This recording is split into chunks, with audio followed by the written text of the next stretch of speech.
Episode की शुरुआत में हम देखते हैं रॉज को होश आता है और वो देखता है ये बंदा तो फोनिक्स है और उन सभी लोगों को बहुत बहुत कांग्रेचुलेशन जिन्होंने पिछले वीडियो में सही जवाब दिया था।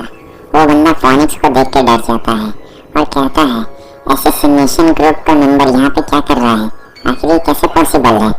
वो बंदा कहता है आपसे जरूर कोई मिसअंडरस्टैंडिंग हो गई है, मैं तो बस इस जंगली बच्चे को कुछ सिखा रहा था। फोनिक्स उससे कहता है एक फाइटर होने के नाते जिसके पास वॉर स्पिरिट भी है, तुमने सिर्फ इसे बुली नहीं किया है, तुमने इसे मारने की भी कोशिश की है। नेशनल वॉर हीरो होने के नाते मैं तुम्हारा हीरो स्टेटस तुमसे छीनता हूँ और मैं तुम्हारी वॉर स्पिरिट को भी खत्म कर दूंगा। इधर हमें फोनिक्स के वॉर स्पिरिट को दिखाया जाता है जो कि एक बड़ा सा फोनिक्स होता है, फायर फोनिक्स। सीन चेंज होता है, हम देखते हैं कि रॉज जमीन पे लेटा हुआ होता है और फोनिक्स मन ही मन मुस्कुरा रहा होता है। रॉज की आँख खुलती है, फोनिक्स उससे क्या कहते हो, तुम उठ गए। रॉज तुरंत ही उठकर बैठ जाता है और कहता है मेरी मदद करने के लिए आपका बहुत बहुत शुक्रिया सर।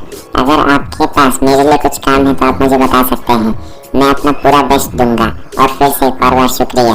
फोनिक्स कहता है अरे नहीं, इसकी कोई जरूरत नहीं है।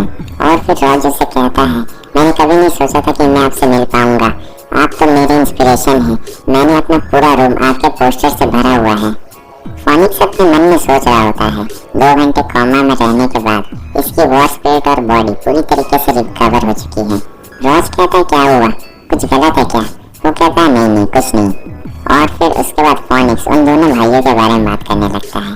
फोनिक्स रॉज को बताता है कि वो दोनों भाई अभी बहुत बड़ी मुसीबत में पड़ने वाले हैं और देखने से तो लगता है वो बड़ा भाई जैंग कॉलेज का है, उसे इस चीज की पनिशमेंट जरूर मिलेगी जो उसने किया है। और रही बात तुम्हारी मदर की, तो मैंने उनके चारों तरफ बैरियर लगा दिया है, उम्मीद है कि वो आराम से सो सके। तुम्हें अब ज्यादा चिंता करने की कोई जरूरत नहीं है क्योंकि ये सब वापस से नहीं होने वाला है। तुम्हें उन दोनों भाइयों को रोते हुए देखना चाहिए था, बहुत मजा आ रहा था। रॉज खड़ा होता है और गुस्से में बोलता है कि मैं उन दोनों गधों को समझना नहीं चाहता हूँ।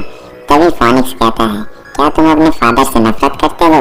रॉज उससे कहता है कि उस बंदे को मेंशन करने की कोई जरूरत नहीं है, मैं अपनी मदर को उस बंदे से बचा रहा हूँ, वो बंदा मेरी मदद के लायक नहीं है।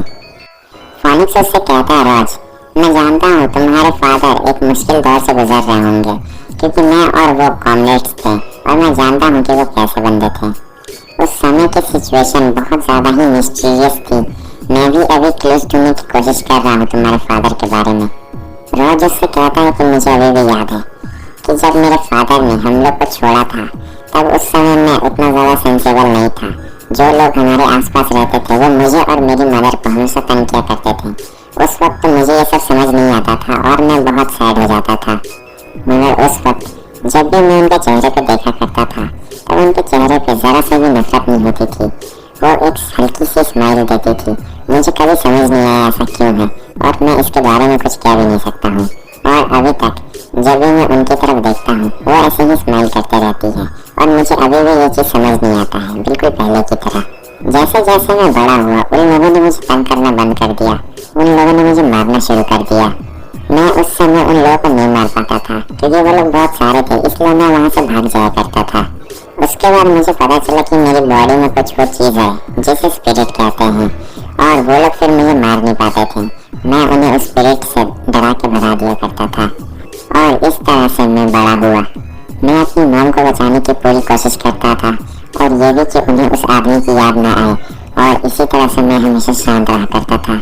मैं खुद से अकेला ही खेलता था और इस तरह से मैं अकेला ही बड़ा हुआ। मुझे इससे फर्क नहीं पड़ता कि वो एक धोखेबाज थे, मैं उनसे नफरत इसलिए करता हूँ क्योंकि वो एक अच्छे पिता नहीं थे। फोनिक्स उससे कहता है रॉज मुझ पर भरोसा रखो, तुम्हारे फादर तुमसे बहुत ज्यादा प्यार करते थे, किसी और से भी बहुत ज्यादा, या फिर अगर तुम चाहो तो तुम इसे खुद से कंफर्म कर सकते हो।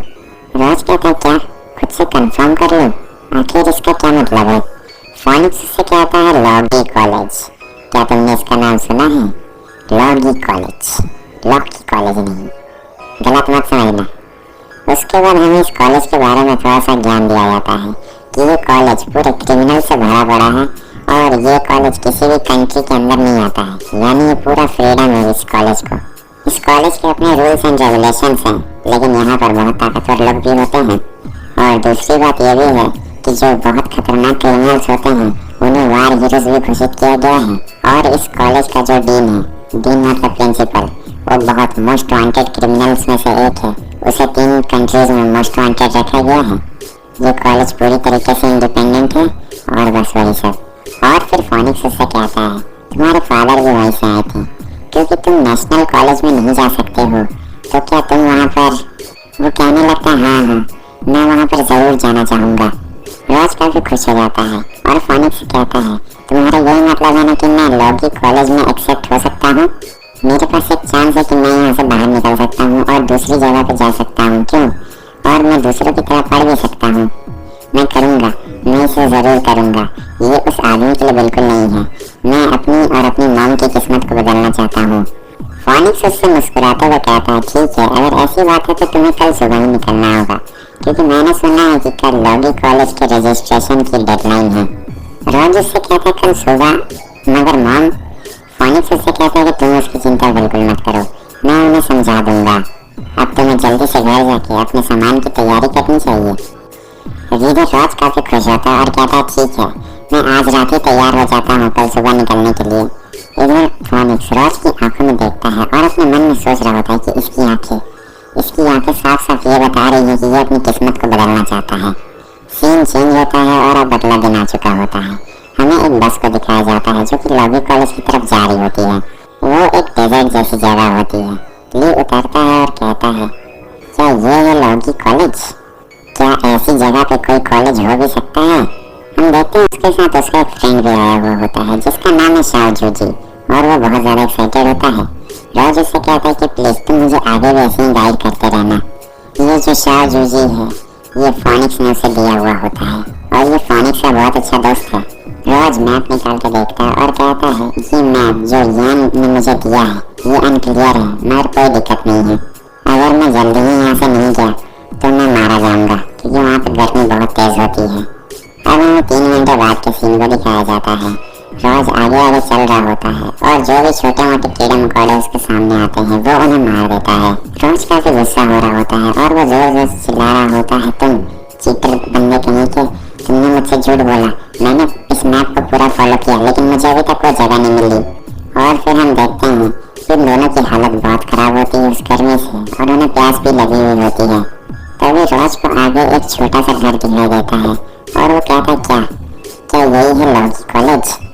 नहीं ये नहीं हो सकता है, ये तो बहुत छोटा है। हो सकता है मुझे गर्मी की वजह से ऐसा लग रहा हो, लेकिन कोई बात नहीं, फिर भी मुझे वहाँ पर एक बार जाके जरूर देखना चाहिए। उसके बाद वो उस घर की तरफ आगे बढ़ने लगता है और फिर हमें आधे घंटे बाद का सीन दिखाया जाता है। रॉज वहाँ पहुँचता है तो वो काफी शॉक होता है क्योंकि वहाँ पर एक ग्रैनी होती है जो कि बैठ के स्वेटर बुन रही होती है। रॉज धीरे से कहता है क्या मुझे ऐसा कहना चाहिए कि ग्रैनी आप इतनी धूप में बैठ के स्वेटर क्यों बुन रही हैं? अरे नहीं, मुझे ऐसा नहीं पूछना चाहिए। मुझे ये पूछना चाहिए कि लॉगी यूनिवर्सिटी कहाँ पर है, क्योंकि मुझे वहाँ पर रजिस्ट्रेशन करवाना है। वो ग्रैनी कहती है कि तुम वहाँ पर क्यों जाना चाहते हो, क्या तुम पढ़ना चाहते हो?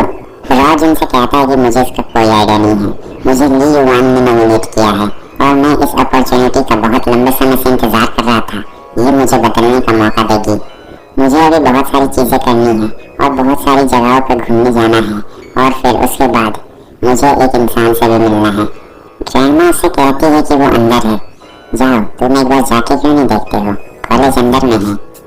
रॉज काफी गुस्सा हो जाता है और कहता है क्या अंदर में है? ग्रैंडमा आप जरूर मुझसे मजाक कर रही हैं।